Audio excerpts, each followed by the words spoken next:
Great. Thank you. And welcome again to the third and final session of the Eastern Africa Carbon Market Engagement Series. Welcome back. And of course, also for those who are new, we hope it's going to be an engaging session for you as well. And just as Yuta had said, everything will be made available in terms of presentations and the videos. And we're really looking forward to you participating some more today. So I will do a very quick recap. At least we've had a nice introduction. It's really great to see we have people joining in from all time zones. And just from yesterday's session, we were discussing on the voluntary carbon markets and how they've really been growing. And our first presentations came in the area of scale and ambition. If you recall, this was by Climate Care and Climate Focus. And what we learned is there's been an increased demand and interest in the VCM, and it's on track to actually break $1 billion for the first time. But there's also a lot of increasing scrutiny on its ambition, and is it actually aligned to the Paris Agreement? And there are a range of different activities which are coming up, such as the TSVCM, which is a task force on scaling up. And what we've been seeing also is the VCM dashboard is a tool that has been developed to actually consolidate all the data that is relevant in this particular area. And we had examples demonstrated yesterday from the Eastern Africa region, pulling on examples from the Alliance member countries. And we're seeing that there are over 500 activities with over 88 million credits. So there's definitely been a lot of activity ongoing in Eastern Africa. And as the market is still growing, there's a lot more potential. But then this also brings questions about regulatory developments. And we were quite privileged to have speakers from both Verra and the Gold Standard. And with Verra, we did see that for corresponding adjustments, they did see that it was considered more aligned to the Paris Agreement when reporting, but not when it comes to companies for voluntary purposes. But of course, I hope if they're present today, they can if I'm saying that wrong, they can clarify. But with the Gold Standard, we had the position was that the corresponding adjustments should be done. Though they did appreciate that it's very practical and it does need time, and transition is needed, and something that they're actively working towards. So of course, there's more information on that in their websites. Also in the presentations they gave, they were quite detailed and explained quite a bit.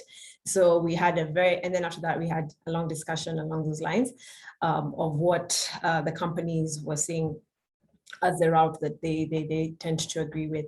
And after the break, we had reflections from the PD Forum and from the VCMI. So the PD Forum is a project developers forum, and they saw that there's a role for reduction of projects and emission reduction carbon credits in the short term, and corresponding adjustments should not be obligatory in the VCM. That's their position. And then we had the VCMI saying that it's established to ensure that there is integrity underpinning the potential rapid scaling of the VCM, initially focused, and it's focused on the claims of actions by businesses, really trying to avoid greenwashing and trying to establish a way of trading in the right way. So integrity is a really key factor to consider while we're looking at what's happening around the voluntary carbon markets. So that was the reflections from the private sector. And of course, we went into discussion now as project developers and stakeholders in the private sector as to how all this, the different methods, the viewpoints that were shared, how that concerns to the businesses developing.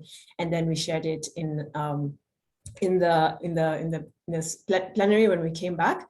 And then today now we're going to look at practical examples. So as a recap, that's basically what we really touched on, everything to do with VCM. As you know, it's growing in the region. This should have been done before, apologies, but just for audio, for housekeeping purposes, kindly just if you keep yourself on mute if you're not speaking, we encourage you to put on your cameras and to ask questions directly to the speakers that we'll be having today as well. And we'll make the presentations available. I didn't send the ones for yesterday as we're waiting on one more, but as soon as we get it, we'll be able to send all of them together before at the end of the session. So next slide, please. Great.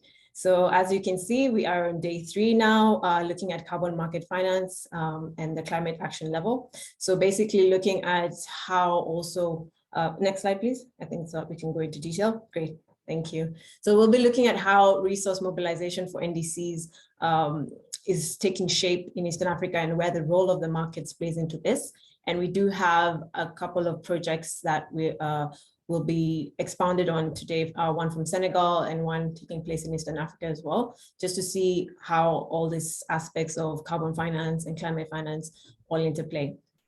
And then after that, we're going to have peer-to-peer exchange, exploring the different roles of carbon finance. We do realize that you come from different sectors and have projects in different areas. So we will have some focus groups on certain sector topics such as sustainability access, nature-based solutions, and emerging technologies. So if you were with us yesterday, you know we did a small poll to gauge where participants would likely go into. So we will monitor that again throughout the session as we have more people coming in.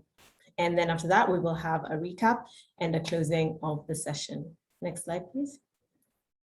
Great. So now I'll just hand over very quickly to Yuta, or is it Tina, who will take us through a very, very quick check-in. It will be Tina, yes. Yes, Okay. Tina, go ahead. So yeah, good afternoon, good evening, everyone. So we just wanted to have a bit of fun, but also a bit of insight. We also worked with pictures yesterday. So just to have a spontaneous look at the animals and choose one that looks like how you feel about carbon markets. And if you could share that in the chat with us, you can put the name of the animal or the number and let us know why.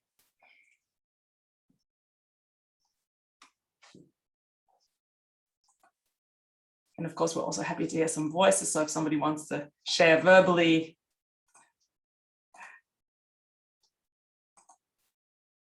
how are you feeling about carbon markets? And of course, that's short for the whole topic.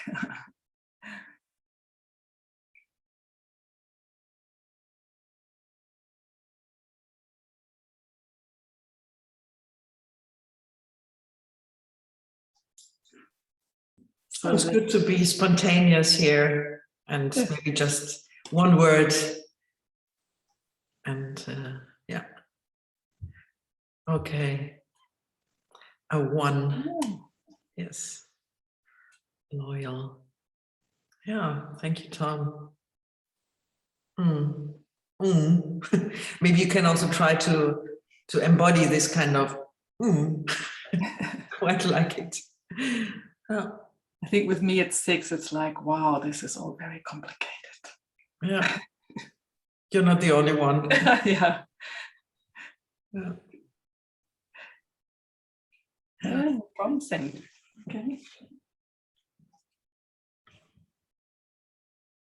Yeah, so sometimes we need to take a step back from all the nitty-gritty and just go, wow, yeah. There's a lot going on with this big topic that is facing humankind. I quite like the penguin, also number 3, and saying, wow, let's see if we can really change something here, and being really, yeah, hopeful, let's say like that. Yeah, quite like the number 3. Yeah. Dario. Oh, thank you. All right. Good. Okay, so maybe you're still writing and sharing your numbers and ideas, and we start going into content, deeper into content. I think I give back to Bianca. Thank you, thank you. Yes, we're going to have our first slot today. We're going to be looking at Article 6 development. And I'm happy to introduce our first speaker, it's Dario Brescia, who's a senior consultant with Perspectives Climate Group. And he'll be giving us a presentation that's giving an overview on piloting and the regional experience as well, and blending of climate finance. Dario, you have the floor. Thank you very much, Bianca. Good morning or good afternoon, everybody. Let me share my screen. Okay. I think you should be able to see it, right? Okay, cool. And I will walk you through quickly through the status of Article 6 pilot activities and what are the key lessons and outcomes that we see in this first round of implementation, so to say. So what is the role of piloting? Why piloting Article 6 activities? Because we know the rules are still under negotiation and will evolve. Ideally, there is some agreement that is expected to be reached at COP26 in less than 2 months from now. But piloting already started. So why piloting Article 6 activities? Because some countries realize that and some stakeholders realize that there's some concepts that are agreed in theory, but in practice, it's not clear how this could be implemented, and there is no real practical or very little practical experiences. So stakeholders want to build this practical experience on how to implement Article 6. And in turn, this experience that could be generated from the ground could serve to also as an input for the negotiation. As we heard on the first day from the delegate from the United Kingdom governments, some agreement would be expected at COP26, but some technicalities or some technical aspect, more than technicalities, will take a few more years before they're fully developed and implemented. So the experience from the pilots could serve also to develop this practical technical regulation and requirements. Piloting Article 6 also gives the possibility to test different design elements according to the needs of the countries that are implementing the pilot, and also helps build domestic, let's say, expertise, and also understand what are the national procedures and responsibilities that needs to be in place for an functioning Article 6. Obviously, there's a need to strengthen the private sector engagement. In some cases, some pilots are already doing that, because private sector is key, because ultimately it's you guys will be implementing the actual mitigation activities, projects and programs that will be reducing emission or removing emissions. So it's key, it's necessary the private sector is involved, and some pilots are already going in this direction. And obviously also bottlenecks can be identified at an early stage as well as solutions, so that this smoothens a little bit the actual implementation. This is a map of the world taken from this publication from Climate Finance Innovators, and that shows where pilot activities are being developed in different countries and areas of the world. As you see, there's quite some activities going on from South America, Africa, and also Southeast Asia. Of course, we will focus a bit more on East Africa and East Africa for obvious reasons. So as you see, there's many African countries involved. We will hear from Senegal, for example, just later, but also East African is well represented. We see Ethiopia, Uganda, Kenya, will be providing some insights on actual activities they're developing in some of these countries. So the entire continent is well represented, and we expect more pilots to come to life or come online as the rule will be evolving. And as we heard from the colleague from the UNFCCC, the new NDC synthesis report shows that an increasing, I think it was around 80%, or anyway, a good number of countries declared their intention to use Article 6 for meeting their NDC targets. So we will see more interest in Article 6. When we look at the details of what type of activities have been implemented, we saw that all pilots selected a baseline credit approach, so no big deviations here. But they cover different scope, from program to project, but also up to sectoral level. And there's quite some work in exploring also policy level and how this could be implemented at a bilateral or multilateral level. Capacity is being built in many countries, also in East African countries, but obviously this is just the initial step, and there's still a long way to go. And the sectors covered by most of the pilots are energy supply and energy demand sectors. In total, almost 1.4 billion have been made available for pilots, which is quite a significant amount of money. Here you see the details of the breakdown by activity, but I will give you the link to this report, so if you want, you can have more information. What are the key experiences and insights from this round of implementation? Well, we saw a number of activities being implemented in the past years already, despite the lack of clear rules, but the piece of new initiative now has been slowed down in the past one year, I would say. This is mainly for two reasons. Obviously, the failure to agree on Article 6 rules. The COP was delayed by an entire year, so we're still awaiting as we speak. And this resulted in a few countries only remaining active, let's say, on Article 6 pilot. As an example, Japan, Switzerland, and Sweden, but there's also let's say, non-national initiatives that are still quite active. Obviously, COVID had an effect on Article 6 piloting for the delay of the COP, but also because it brought some, let's say, slowdown in the implementation of the activities, but didn't halt the implementation itself. We see that the host countries look at the Article 6 pilot with interest, but also with some caution, because they start to realize what are the implications of Article 6 and of the trading of ITMOS. So they are taking seriously their unconditional commitment, and so they want to avoid overselling of credits, because this will maximize, let's say, revenues in the short term, but can jeopardize their ability to actually meet the NDC targets. So host countries in some cases are a bit cautious before starting cooperation agreements or in entering these agreements. And obviously, pilots do face barriers. Engagement is required from all stakeholders involved, and there's a broad number of stakeholders being involved in these activities. And still the number of transferring countries, host countries, so to say, will be still limited for them until the rules are more clear and countries know exactly in what type of business they're entering. So the other key trends and next steps for these pilots. In terms of key trends, as I mentioned before, there's a broad number and variety of stakeholders participating in pilots, government, of course, but also MDBs and private sector, because some pilot activities are really targeted or tailored for the private sector intervention. CDM methodologies are used in several cases, which is a good starting point, but of course, adjustment must be done to these methodologies to fully align to the Paris Agreement principles. A good starting point also in terms of experiences for countries as stakeholders, but there's the need for also for other expertises to, let's say, fully align to the Paris Agreement principle. And SDG contribution are a very important element. It's frequently, if not always, featured in the pilots. In terms of next steps, Article 6.4 will become relevant as agreed. I mentioned this 2 or 3 times, but on the other hand, Article 6.2 pilot activities can be tested already now because of the bilateral, multilateral nature of 6.2 compared to Article 6.4. There's a strong need for capacity building, and this has to take into account the role of private tech sector and also the need for capacity building for the private sector. You know, you will need to know who to talk within the government, what kind of approvals you will need, what is the process, and what all this entails for your activity. So there's this connection between public and private must be strengthened also in terms of capacity. If we look at global trends, as we heard also yesterday, for example, there's an increasing demand globally on the voluntary carbon market. And this can now and probably will likely emerge also in the East African, let's say, market with demand from companies like in the tourism sector or other corporate actors that want to use credits for their voluntary targets or for some specific target on the voluntary action on the voluntary market.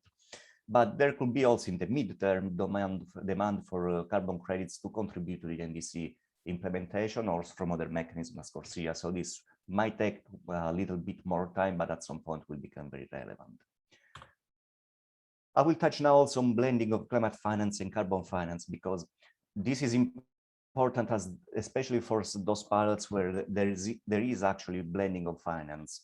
So what we're talking about here, very quickly, just 2 definitions of climate finance and carbon finance. Climate finance is the financial resources that are provided by developed countries to developing countries for supporting adaptation and mitigation. Carbon finance, but without resulting in transfer international indicators that are made for the transfer of mitigation outcome of carbon credits between countries.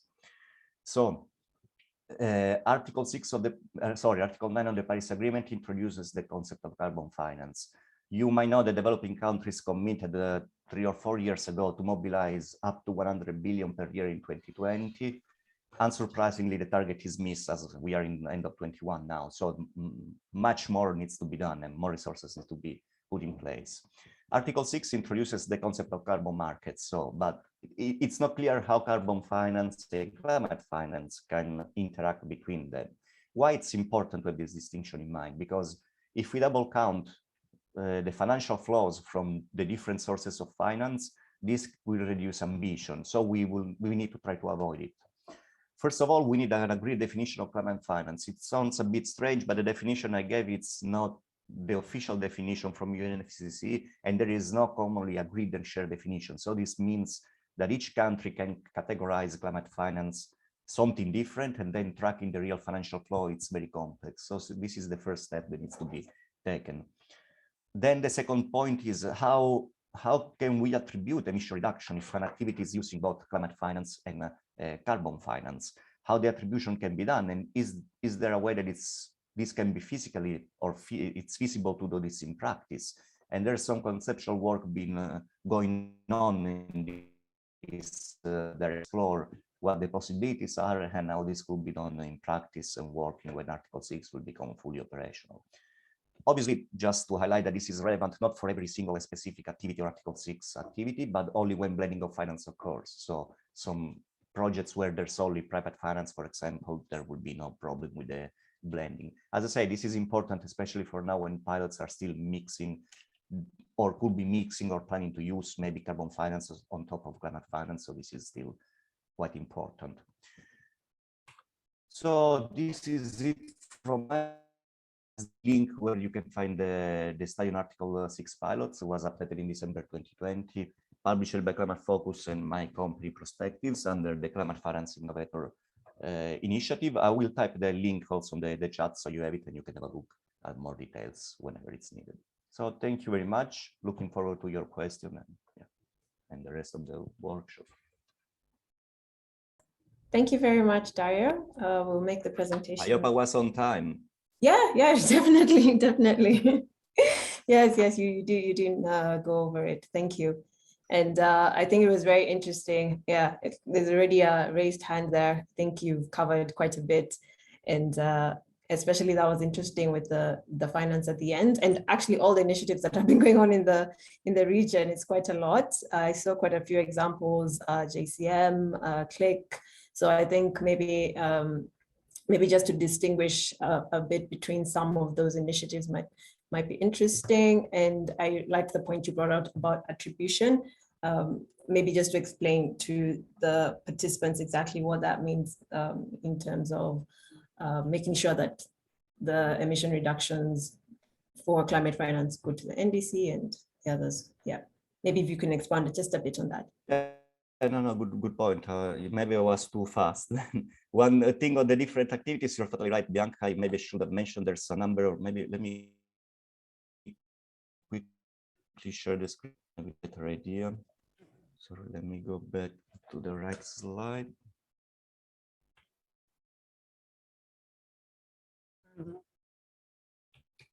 Here it is.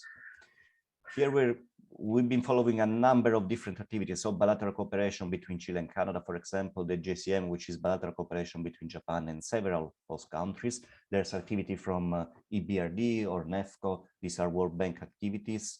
This is the Click Foundation. We also consider the ETS linking. And so there's a broad variety of stakeholders and different activities also in how they frame it that are being implemented, which is good because it will give us more insights on how different can be tested on the ground. So this is why it's quite an interesting field. In terms of, I can stop sharing. In terms of going back to your second point regarding the sharing or the attribution of the emission reduction, the point is, since there is this difference between climate finance and countries have targets, have pledges that they need to fulfill regarding climate finance that they allocate to other developing countries. In some cases, this climate finance is used for mitigation action, which is totally fine, obviously. But also in some cases, there's carbon finance, or yes, carbon finance that is coming in because the credits are transferred to another country. So the point is we need to separate these two components, at least for the attribution of the mitigation of the emission reduction, the result from the mitigation activity, because otherwise if we consider also fully climate finance, then we are reducing a little bit the ambition of these countries to provide this 100 billion per year. On top of that, providing carbon finance, sorry. Because if they use also this part, at least of this 100 billion per year, also as climate finance, this will be, sorry, carbon finance or so for transferring ITMOs and being used either for the NDC, but especially if they're transferred abroad, rather than using domestically, then this will be reducing the overall ambition of these countries to provide the 100 billions plus the support from the market mechanism. So there will be some kind of double counting, and we would like to avoid that. The problem is that doing this in practice could be a bit tricky, because in a normal setup, especially once you move from a single project to a large program or at sectoral level, you will have different sources of finance. So you will need to understand where they're coming from and how to categorize them, and then work out a practical attribution, let's say, system, which is not an easy one. And as I said, there's still some conceptual work to be done there. It's not an it's not a closed issue, and there's still some work to be done. I don't know if this made things more complex or simpler, sorry. Feel free to ask again. Yeah, no, it does, and it does. I mean, for us, we need to be aware of this so that moving forward, all the relevant stakeholders are aware that everything is being transparent. So that's good. Thank you very much. And that now brings us into then the next session, where we're going into some of the practical examples. And you mentioned one just now, NEFCO, in the chat that you mentioned. So it's my pleasure to introduce Ash Sharma, who's with us today. He's welcome. Yes, he's the senior director and head of the Beyond the Grid Fund for Africa at NEFCO, and is here to tell us about the Article 6 work that has been ongoing in Eastern Africa, but I'll leave that to him to explain some more. You may go ahead, Ash. Welcome. Okay, thank you. And can you hear me okay, Bianca? Great. Yes. Okay, thank you. And thank you also to the Alliance for this invitation. I think you're doing great work here. And it's always encouraging to see Usman here, who is a real practitioner. So I'm humbled to be on the same panel as him. So yeah, okay. So where to start? I guess the scene has been set very nicely by Dario in terms of the need and the let's say even the demand for piloting. And just to give a sort of brief update, really, the Nordic Initiative on Cooperative Approaches, NICA, of which I'm chair, is essentially, it's a working group under the Nordic Council of Ministers. So what NICA has been doing, what NICA has been doing is really trying to look at ways in which we can establish a pilot. We particularly want to try and contribute on behalf of our governments, and particularly in this case, Finland, Norway, and Sweden, and of course, NEFCO, which is a joint institution of the 5 Nordic countries. Look at ways in which we can contribute to the learning that's been identified already. And I think what we want to do is to try to move forward with a fast track, simpler bottom-up pilot that can provide a demonstration of how Article 6 can be taken forward. And I think the reasons why we're a little bit delayed, I guess, have been already identified. So I won't go into that. They affect us in the same way also. But we're particularly interested in Uganda, and that's why I'm very pleased that we're here to talk about this in an East African perspective. And in its first NDC, Uganda has stated that it intends to meet some of these commitments and to increase the level of its contribution through international market mechanisms where appropriate, building on the experience of the CDM and other existing market instruments. And I think that, if we reflect a little bit on the CDM and how, a lot of people are very, cautious or negative even about how the CDM has worked in Africa. And of course, it never fulfilled its potential. I'm very pleased to say that I was, been working on this issue for many years, and Uganda was where I did my first CDM project 20 years ago now, which was a hybrid diesel and hydro project with the Prototype Carbon Fund many years ago. But of course, it hasn't fulfilled its potential. But I think in latter years, you've seen a lot of development, particularly in the POA space, the program of activities.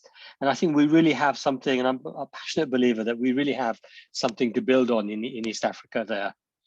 So I think that, I really welcome the fact that Uganda is looking at these additional sort of mitigation activities and is really focusing on the energy sector. And that's an important point to start. I think that, you know, we recognize that, of course, this is contingent on receiving enough international support through the mechanisms, and of course building on some of these activities. And I say CDM, but also the NAMAs, I think, are a good starting point as well. So what we're trying to do in NEFCO is to try to build on some of the experience that we've had, and there are many parts of the world who are and actors who are much more advanced than us. So I think what we're trying to do is really to work actually together with colleagues from perspectives and together with the host country representatives in Uganda, to look at ways in which we can map out and develop some real concepts that could be taken forward. And what we've started to do is to look at developing some project ideas, and we do have a couple that are of interest, which are currently being looked at, and idea notes are being prepared. And I'll raise these in a very general way. First of all, rural electrification and productive use of electricity. I mention that because it's a subject close to our hearts here at NEFCO, but also it's a Nordic priority. We're working on a program, and my sort of my day job, if you will, is to be head of the Beyond the Grid Fund for Africa. And what this does is it's a results-based financing initiative which looks to bring electricity to rural areas. We're looking at energizing around 6 million Africans in 5 countries, and supporting them to also hopefully move up the energy ladder a little bit. So we also have mini grids as well as solar home systems. And here, the mini grids, you have real opportunities for productive use of energy. So using it for small businesses and small enterprises, a real multiplier effect in terms of economic development as well as sustainable development. So here we also have a very nice linkage that was mentioned by Dario. You know, the linkage with climate finance and carbon finance, and that's something we would like to explore. It raises all sorts of issues around attribution, but I guess what we want to do is to work with the local stakeholders to try to work through some of those issues. I mean, one of the key things for us is really, you know, the type of monitoring and reporting and verification that's required. Is this going to be sufficient for Article 6? So what we hope the data and information we need to collect for our results-based finance programs, which pay on performance of connecting people and so forth, will that be sufficient for Article 6? You know, can we make that work? Right, so I'll stop there on that. And secondly, the other area we're looking at is sustainable transport solutions and e-mobility. Of course, you know, is this a way forward for East Africa as well? And that's something that you know, the jury is out on that. We would like to try and look at that in a more focused way. There's a lot of innovation in the region. We see that there are you know, initiatives as regard electric transport and so forth in Kenya. There's a number of initiatives ongoing there. So I think we're looking at these in terms of our pilots. That's where we are currently. Excuse me. If I think one of the things you asked me to look at, Bianca, I don't know if you still want me to make some sort of comments on this, is really about the market and hopefully where the market will go. Is that still of interest? Yes, please. Yes.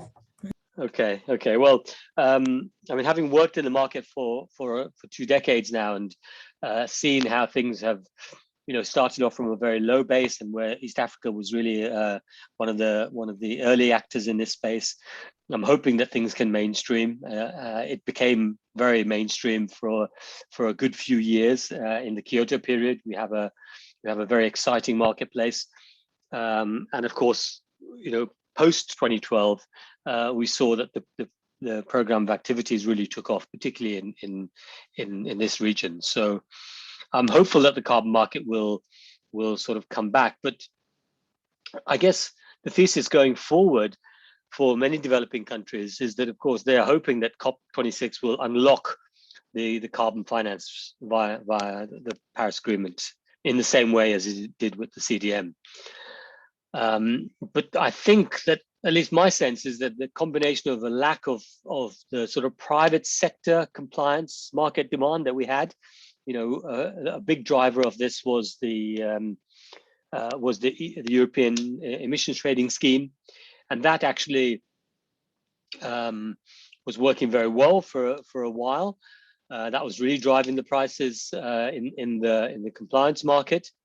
But of course, we saw after 2012 that unfortunately the rug was pulled, except for LDCs.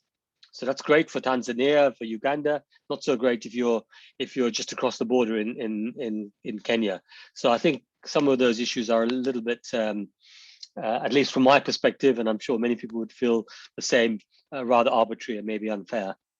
So I think that the CDM and the infrastructure that we have there has to be utilized.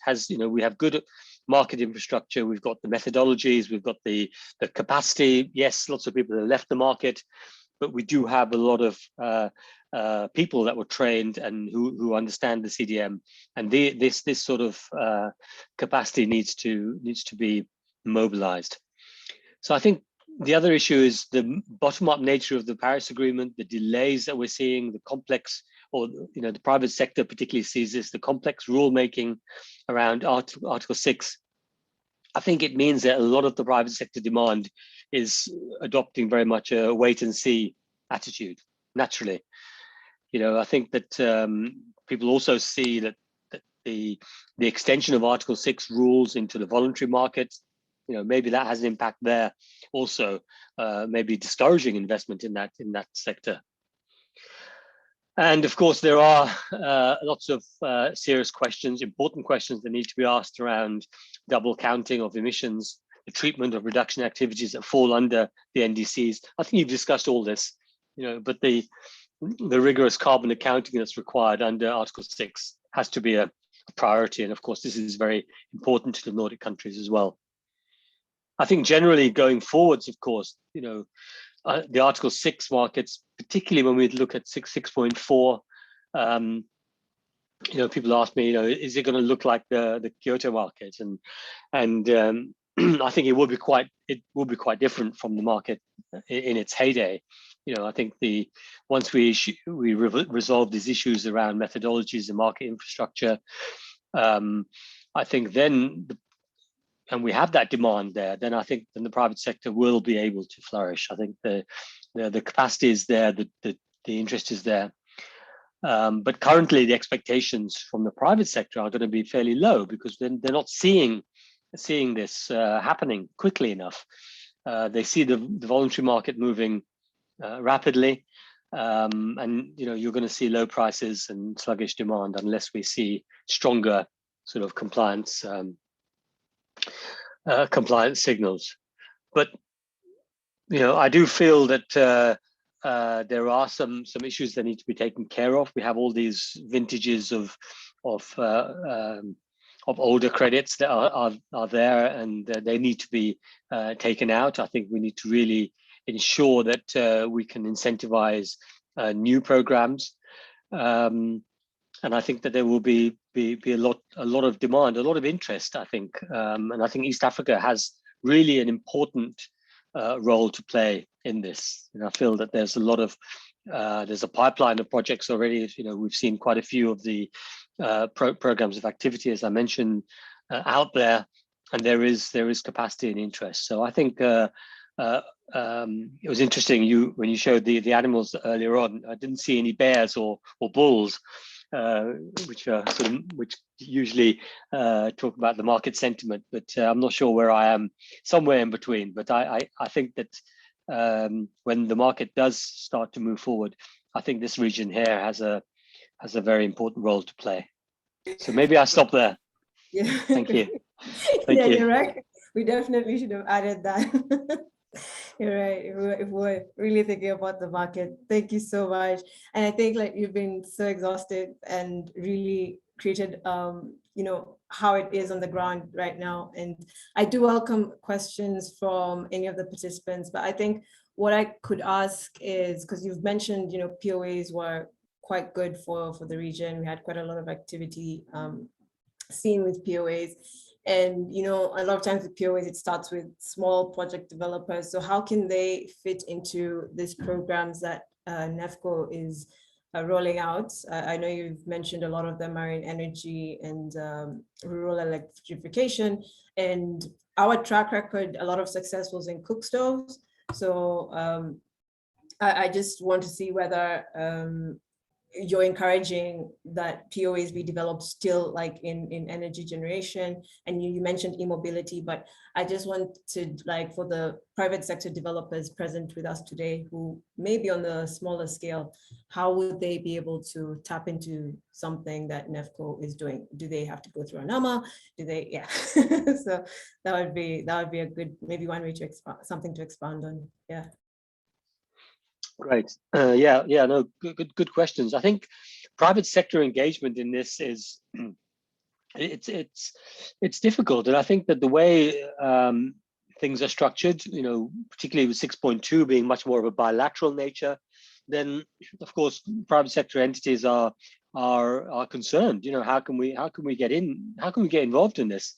6.4, once things bed down, yes, I mean, there's a clear role there. I think you'll see that, you know, project developers can take forward projects and move forward. But 6.2 is a bit more difficult. And I think here, once, you know, what I would like to see is that we can structure something that will allow some of these entities to take part in the same way as they did under the POAs. You know, that you can have umbrella POAs, you have the CPAs that sort of fall underneath, and we've already seen, for example, in some of the markets with clean cook stoves, for example, in other parts of Africa, in Zambia, for instance, that there is interest there. And what you're seeing is that you're seeing some smaller organizations which are coming in into existing POAs and bringing their projects, or you know, as sub projects essentially.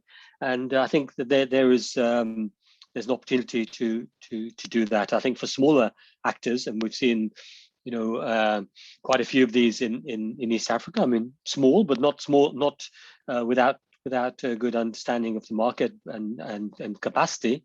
I think the market can grow, and I think what we need is the demand, and I'm sure we'll see. And you know, East Africa is a very energetic region in more ways than one in terms of the entrepreneurial spirit there. And I think that there are entities out there which would step up, but I think we need to step up with the demand. And you know, to the extent that we can design this, you know, that's something that's very much at the forefront of our thinking. How can we engage the private sector? And at the moment, I think the CPAs and the POAs, I think, have an important role to play. Great, thanks. So there's a question that's come in. As you mentioned, NEFCO's interest in Uganda. Are you doing any similar projects in Ethiopia? No, unfortunately not. Sorry. We are looking at, we still have the door open for other countries, but at the moment, currently, we're focused on Uganda. Well, hopefully it can expand with time. Yeah. And I think Bianca, I think things could really move forward if once we have buy-in. Of course, things take time, and they took time the last time with, you know, post Marrakesh and so forth. But I think that once we get more certainty, you we've been treading water for a few years, and that's the problem. I think then governments will step up, and I think it has to step up in the same way as last time. The governments need to step forward and say, right, we're going to put some real money on the table, and then I think the private sector should follow. And I think, sorry, one last thing on this. I think that when we're seeing the emissions trading price so high at the moment in Europe, there is bound to be pressure. I mean, these are all my own views, by the way. I'm not representing any governmental views, but I think that we will see a lot more demand when companies are being hit with the high prices under the emissions trading, which they should be. Once they feel that pain and it's sustained, then I think there will be increased lobbying from those from those companies towards their governments to say, look, hey, we need to look at these. In their eyes, cheaper compliance units, but actually, from the African context, a real opportunity to get co-financing for much needed infrastructure and sustainable development benefits. That's a very interesting perspective on how the market will go. I hope, yeah, it's a positive one. So I do, unfortunately, Usman is not able to join us. He is in another engagement as well. But thank you very much, Ash. I think that was a very interesting take, and really looking forward to what's going to move forward in Uganda as well. Sorry, just one last slight question, because we have seen with some of the 6.2 cooperative approaches, countries have been signing bilateral agreements. So I don't know what NEFCO's view would be on that. Is it necessary or not? Like, because what's your take on that? Yeah. Well, I think that we've seen particularly. I think the Swiss have been very active in this area, and of course that requires a very it's a bilateral, so it needs to have good engagement between the host and the partner countries, and that of course has implications for timing and so forth. And of course these things do take time. My view is that it is important. I think MOUs and such like, they whilst they don't need to be binding, they do provide very much a strong signal of support, and which is very important from both sides. That, and I think this is very important, particularly for the host country, that governments will sign agreements once they have money on the table, and that's important. Seeing it from the sort of host perspective. But as for ourselves, we are a supranational. We're not able to have those in the same way, and we haven't decided yet what we're going to do in terms of institutional arrangements. We'll get to that, I guess. But we are looking at frameworks of how we can, for example, set up the contractual arrangements and structures to engage with countries. So I guess we'll come back to that.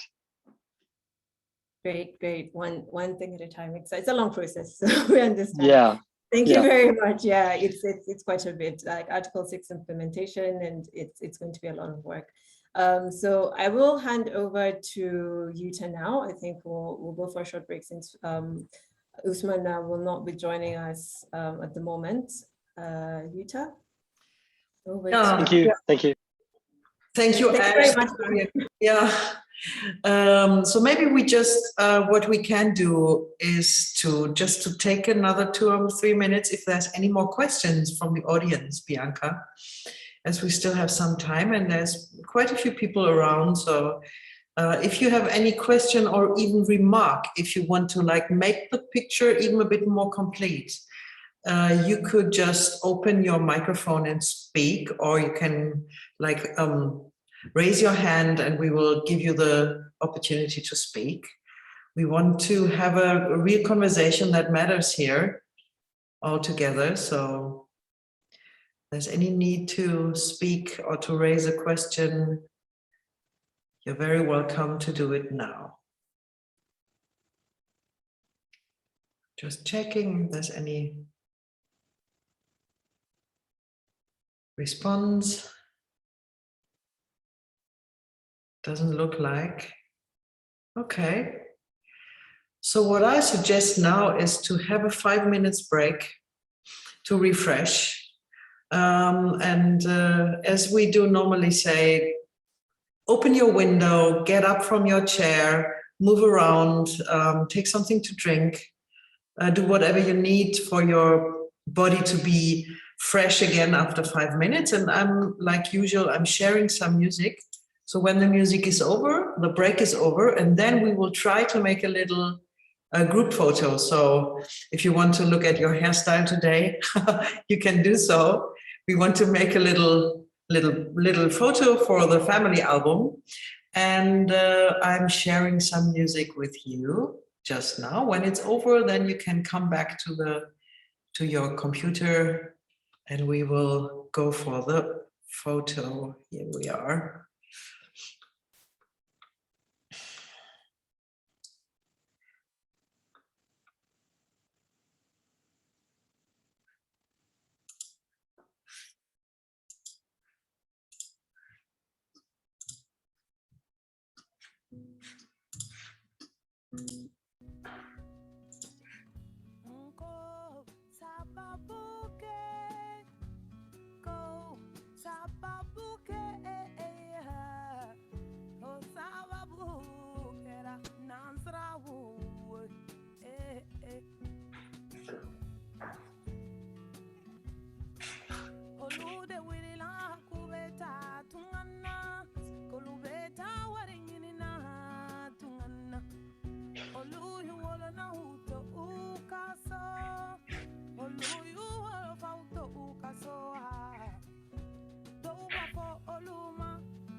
Sankelen fila sabana nindoro woro wolon fila shegi kononton Ulube sankelen fila sabana nindoro woro wolon fila shegi kononton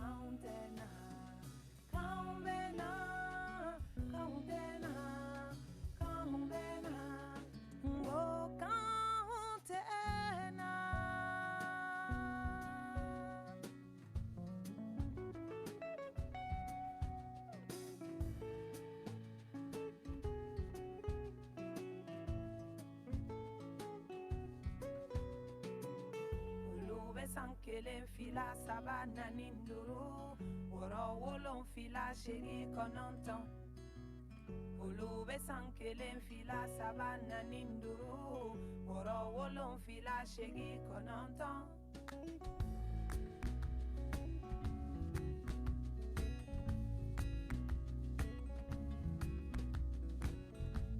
Chamambaraza Chamambaraza Chamambaraza Chamambaraza, Chamambaraza, Chamambaraza, Chamambaraza, Chamambaraza, no do Chamambaraza, Dimisenu, Chamambaraza, Go Olu, Chamambaraza, Chamambaraza, Olu Esrana Malonyo, Esrana Sanyo, Esrana Chamambaraza, Uetalu, Chamambaraza, Uetalu, Chamambaraza,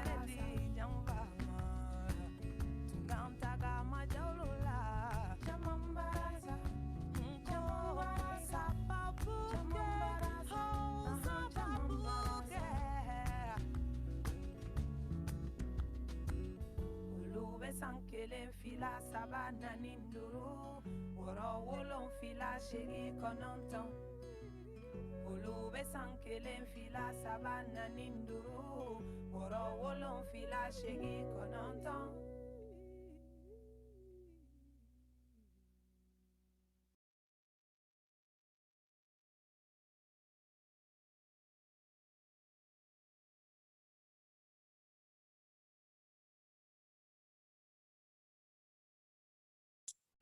So welcome back from the break. And we hope you had some refreshing moments that we can reconnect for the second part of our workshop today. I can already promise you an interesting possibility to work in little workshops with colleagues, and this will be sector-wise, more focused, with quite interesting companies that is sharing their experiences. But before we do that, I would love to invite all of you who can open the camera to do so. And this will not be a very official kind of photo. It's more to part of the documentation of this workshop. Is always nice to see each other, and there's even some new faces and some old faces that we already saw yesterday. Not old in age, but familiar faces. And yes, thank you so much for opening the camera. Yes, very good. Yes, thank you so much. And it's nice to see all the surroundings, the different surroundings. It's always interesting to see. Beautiful pictures, nice nature, smiling faces, and this makes a big difference, right? In being online most of the day, I think for most of you, to see people and to get in human touch. So I will make a screenshot now, and I will ask my colleague Tina because she had an idea on how we can like show the best face that we can. And Tina, go ahead. I was just thinking, instead of saying spaghetti, perhaps we can take something out of your world. So something like corresponding adjustment. Yes, that's a good idea. So let's say. And then on the 3, then you could take the photo. Okay, so 1, 2, 3. Corresponding adjustments. Thank you so much. I will just see that I. Perhaps we can take another one. Samson just joined us as well. Yeah, okay, let's take another one. Okay, so another smile for the camera. Wait 1 second, wait 1 second. So now, here we go. Okay. You go, Tina. Corresponding adjustments. Adjustments. Yes, okay. Perfect. Here we go, thank you. Yes. Nice. Nice to see all these faces. Okay, is it time to go into breakouts, Dario? What do you think, Tim? Okay. I think we can do it. Okay, so I want to share my screen with you and show you something we have been. No, I will first explain.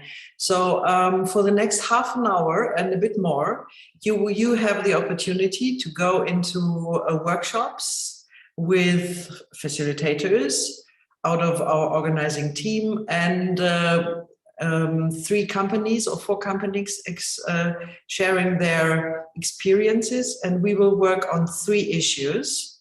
And I'm sharing my screen with you. First issue will be sustainable energy access. This will be group 1. And as facilitators, we have Tim, Coleman, and Urbans that you already met here before. And we have 1 company working in Ethiopia that is sharing experiences. And I will just go to the next group, and then I will explain about the process. The group 2 will be nature-based solutions, and we will have Andrew and Ruth facilitating and having 1 company, Conservation International. Rita, can you just mute yourself? Thank you. Yeah. And then we have group 3, and this is about emerging technologies, e-mobility. And then we have Dario and Bianca facilitating the session, and Budawerk and Opipus, I hope I spell it right, 2 companies sharing their experiences. We have organized a whiteboard for you so that you can work in co-creating some useful input for everyone. So the idea is, I go back to group 1, that this is the structure we propose, and the facilitators know how to use the whiteboard as well. So we want to have input from the guest companies, not too long, 8 to 10 minutes, it can be even less if you want to. And the facilitators will guide through the breakout session, and we have like guiding questions for each breakout session, and the guest company doesn't have to give answers to all the questions, but the first is to share your experiences and how you could profit from the carbon market. And after that, there can be some joint collecting of experiences. So everybody could use the mural in double clicking and then just writing. And then there will be an open discussion at the end. And please, before you start working, decide on who is reporting back to the plenary, because I'm going to share my screen again, and then you can give a short report back from the working groups. So in order to be effective, I think we have the facilitators, we have the guest companies, and we really invite you all to participate, and also to give your experiences and maybe guiding questions.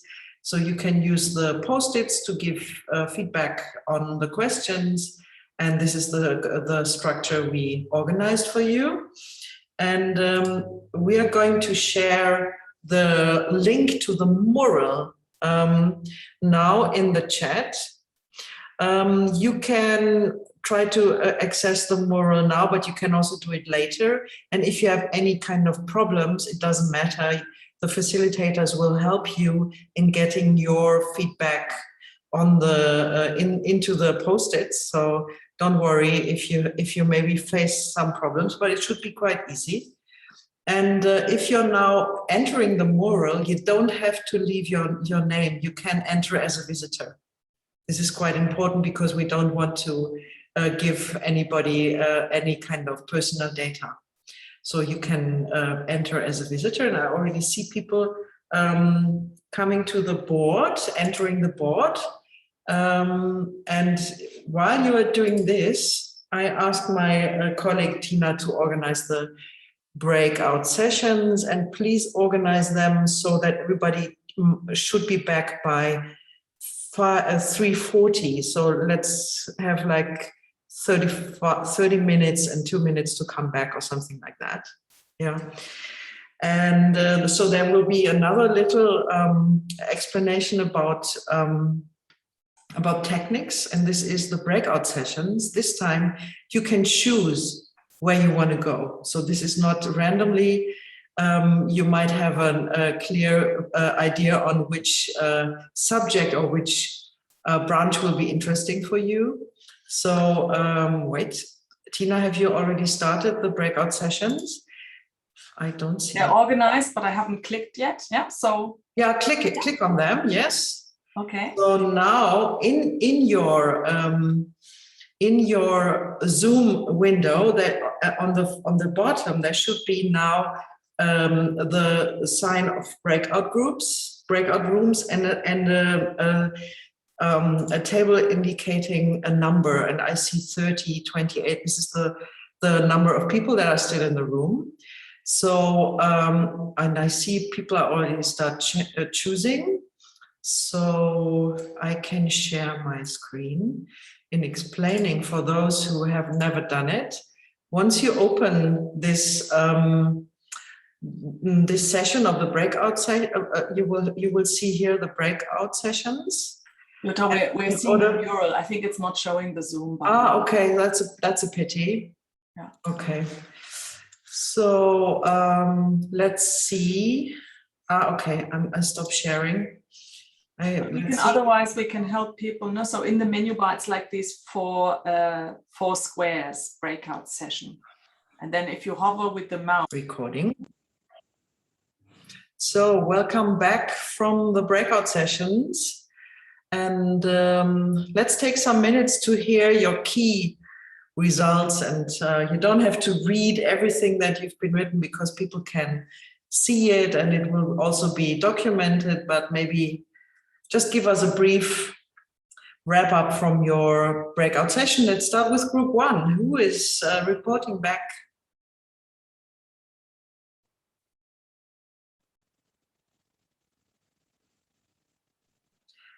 Thank you very much. Our group was for sustainable energy access, and one of the experts shared the key lessons that actually have enabled World Vision to succeed in accessing carbon markets.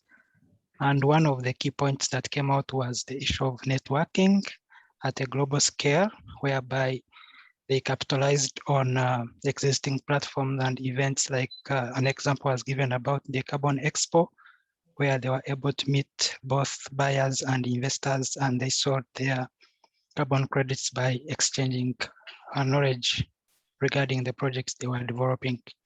But also on the local scale, they utilized participation, especially by local governments and women projects, especially for cook stoves in Ethiopia. And also there has been utilization of the CDM knowledge and materials, especially on Article 6. And this has been a great move to understand the various developments. In terms of how the situation has changed, still the key item that came through was the trend in carbon credit prices, where there has been a notice that the changes in prices are still low, and thus calling for practical implementation of the activities by looking at the costs, especially to be lower, so that they can enable much more visibility on the ground. In terms of lessons, the issue of resources came out, and most of the project developers, especially in the developing world, are still, hindered by this problem, whereby they have to meet project development cost, verification cost, and yet what they get from the sale of the carbon credits does not offset such kind of costs. So another issue that came also regarding the lessons was about the issue of having small projects, and these projects not being able to generate much more carbon credits, also to be able to be sold and then get more financing for project activities in terms of implementation and also meeting other related costs. But there was an appreciation that much as these projects are having issues in that regard, they were able to sell whatever they generated through the CDM platform, much as the project was from the gold standard angle. In terms of lessons and skills and knowledge needed, there has been a great appreciation that finance is still a great motivation, because this is at the core of each and every activity to implement the project, to hire the auditors, and also use networking to be able to sell their carbon credits.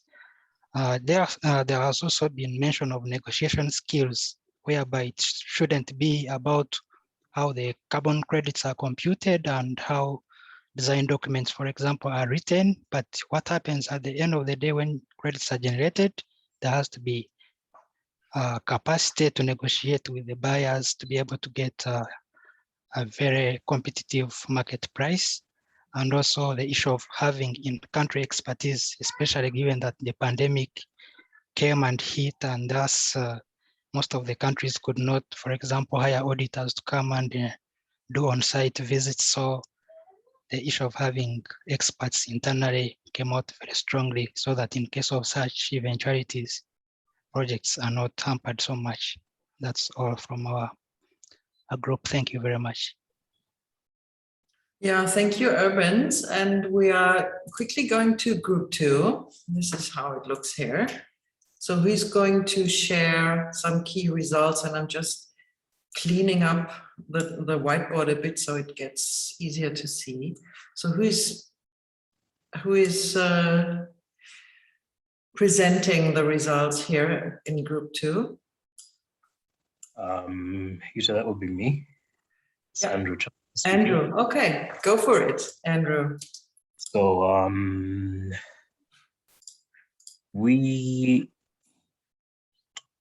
looked at the challenges that we were facing from two fronts. First one was basically a general market front. The second one was from actually the perspective of developing a project under nature-based solutions. So in terms of what has been a driving force in allowing us to succeed so far, one thing that came out quite strongly was strong partnerships that especially allow us to get towards the market end of things and get a decent payoff at the end of the day. I like using the word payoff because, I mean, at the end of the day, the finance that you get is quite crucial in maintaining these projects that we set up, especially our nature-based solutions. We have been able to use voluntary carbon market standards as well. And yeah, this was quite helpful, especially in the face of what happened with especially what happened in terms of the CDM market 8 to 9 or so years ago. Not to duplicate things, I think some of the challenges that we faced were the changing methodologies and standards, which did affect some of our prospecting and market forecasting, and actually project endline forecasting as well, which was the other challenge. I think that came out quite strongly for us. Then also the higher upfront costs. Those have proven to be a big challenge for us as we developed. We realized that one thing that is needed, I mean, getting in the carbon markets is not just about developing, issuing, and you'll be able to sell, at least from the cycle that we are coming from. But we realize that a bit of patience and longer term planning, especially financially, to keep the programs going is quite vital for success in the carbon markets. What lessons have we learned?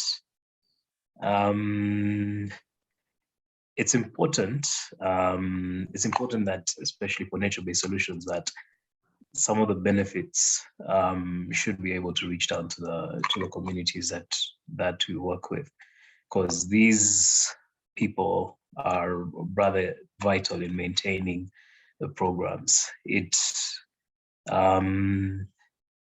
To some extent, it relieves the necessity of investing excessively in, should I say, the capacity, for example, to keep an ecosystem, in place, if I may use that term.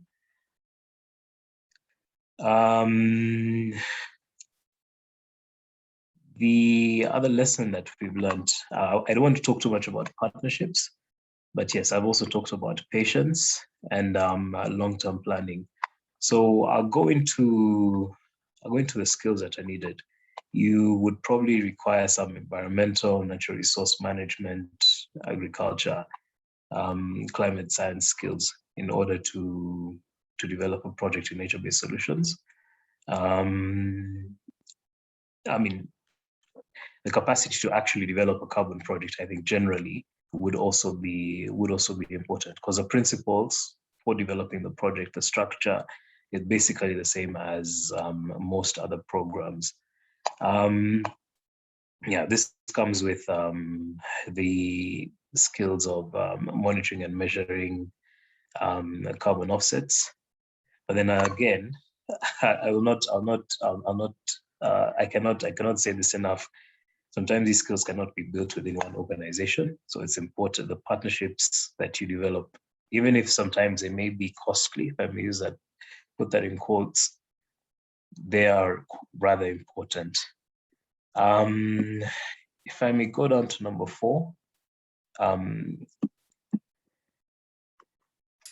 Just to give you an idea, Andrew, we are a bit running out of time. So maybe if you can just like give us 1 or 2 key factors, the key findings of number 4, because you had 4 questions. That is quite a lot. All right, then, no problem. Yes, thank you. I'll just mention one thing that stood out. Countering potential adverse impacts. If you're developing a program and your financial focus is entirely based on the carbon revenue, it may not be a good idea. A financial buffer, either from previous sales or even from other sources of finance, some of it could be grants and the likes, would be helpful to sustain a project in the long term. Thank you.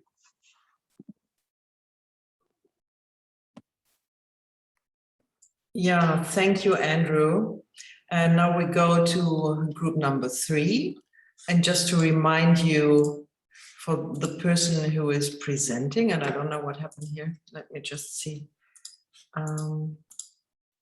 Something was, okay, maybe you can, I hope you can see it anyhow. It's, there has been some changes in the color that I cannot change very quickly, but no, it's gone, it's back.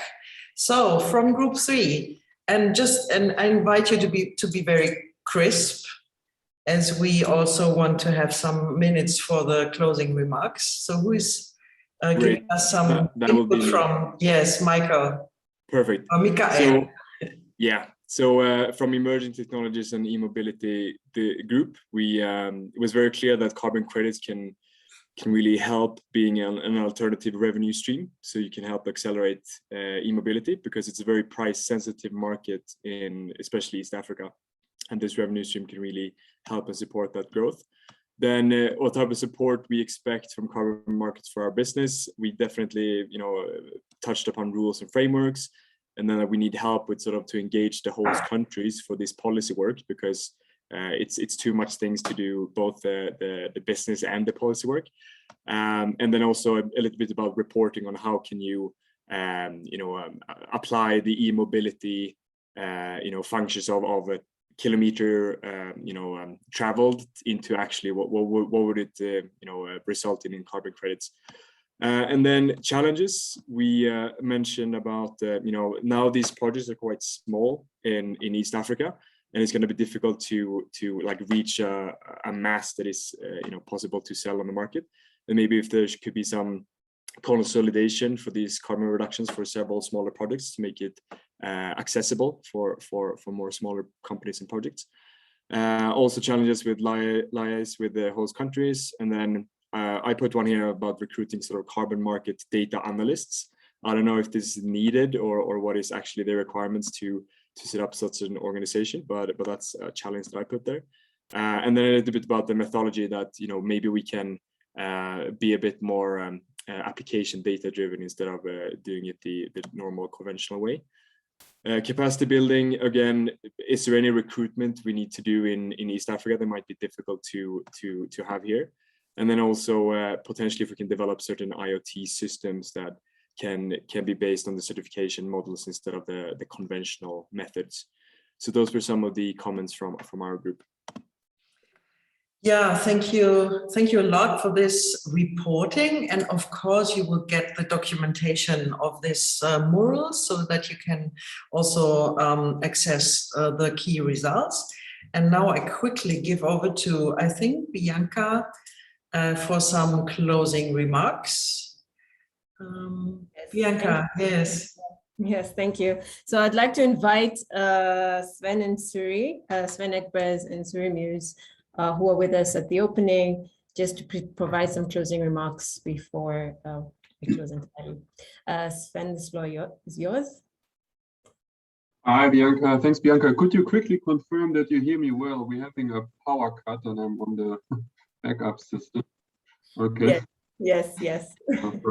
Perfect. Yeah, I hope it remains stable.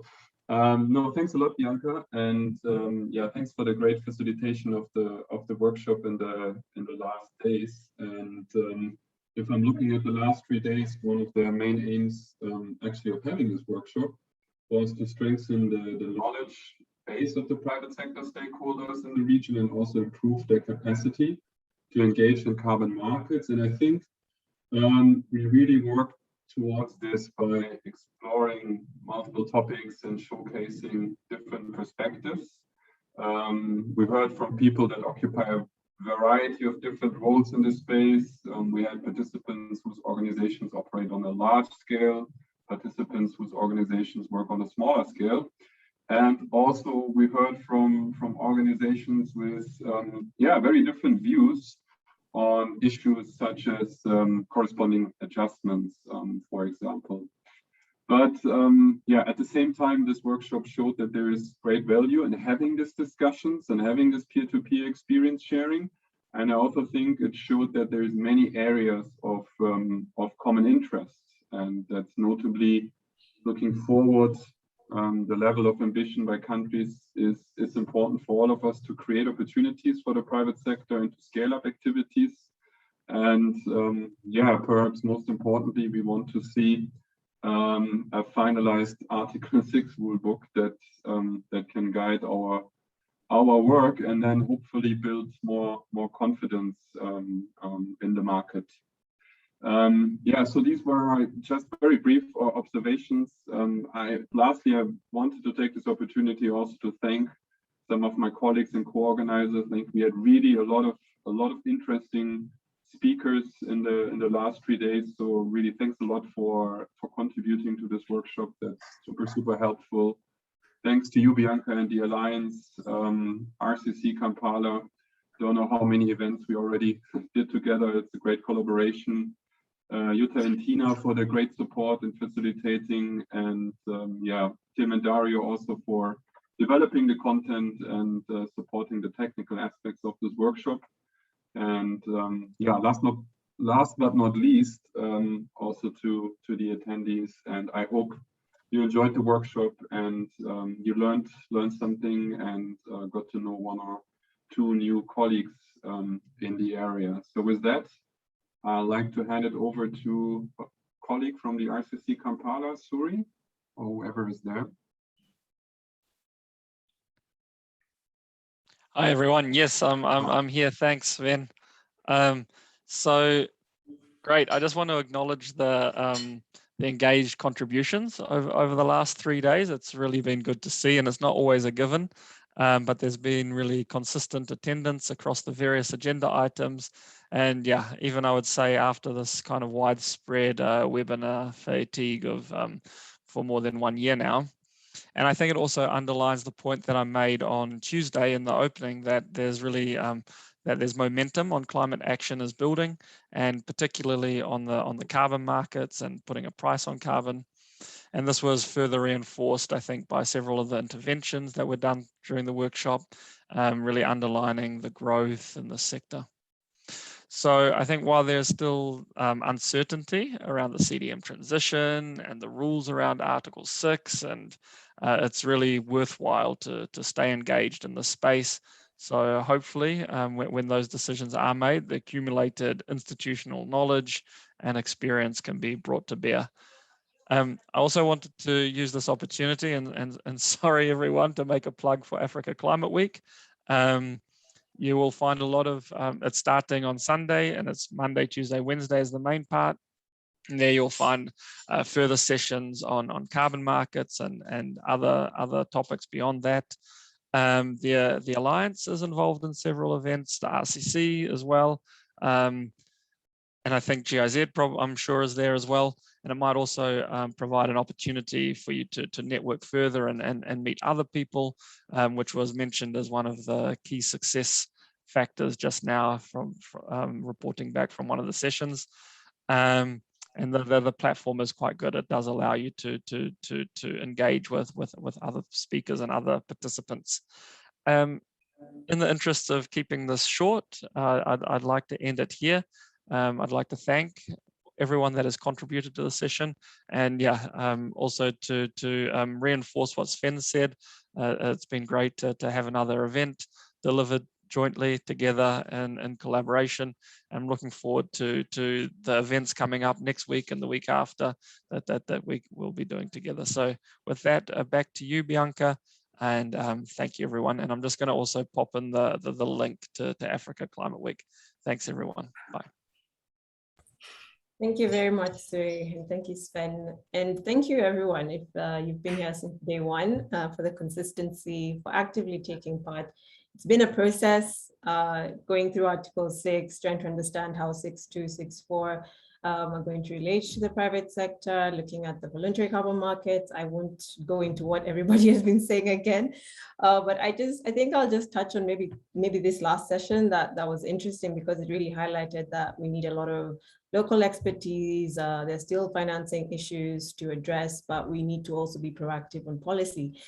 So that from a private sector standpoint as well is something that we were seeing. And it's really good to see that we also have new sectors coming into play, because traditionally we've had a lot in energy. So it's nice to see that Africa, Eastern Africa particularly, can have a more vibrant carbon market scene moving into this new era of carbon markets. So once again, I'd like to thank you all, and I won't go beyond the time. So thank you very much for staying till the end, and we'll hopefully see you soon at our next events.